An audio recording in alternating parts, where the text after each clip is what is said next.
Hello गाई, चला म्हणलं देवाची दिवाबत्ती वगैरे करून घ्यावी. सकाळची दुपारची सगळे कामं झाली, आता संध्याकाळच्या कामाला चालू. मग काय बघते तर एवढा मोठा पाऊस. अरे बाबा बाबा, एवढा भारण पाऊस होता ना. म्हणलं चला आता एवढा पाऊस म्हणल्यावर चहा तर प्यावाच लागेल. चहाला वगैरे ठेवलं, दूध वगैरे तापवायला ठेवलं. म्हणलं भांडे लावून घ्यावे, एवढा भांड्याचा ढिगारा पडलेला. म्हणलं चला भांडे वगैरे लावून घेतली. भांडे लावायचे झाले इकडं, तोपर्यंत दुधाला आलं रडू. आमच्या गॅसचे डोळे एवढे मोठे घाण.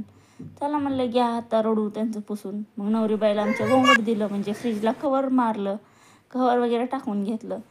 चला म्हणलं तोपर्यंत आता संध्याकाळची जेवणाची तयारी. मग आज करणार होते डाळीतली फळं. म्हणलं चला तुमच्यासोबत शेअर करावी कसं करते मी.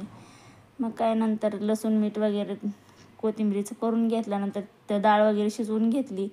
3 ते 4 माप टाकायचं तेलाचं. नंतर कढीपत्ता, जिरी मोहरी, लसूण मीठ म्हणजे कोथिंबीर, लसणाची पेस्ट टाकून घ्यायची.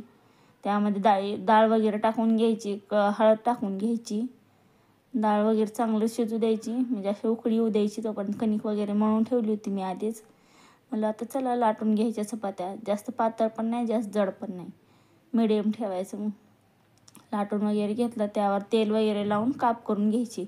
कोण उंतण्यानं कापतं, कोण बताईनं. मी तर बताईनं कापते.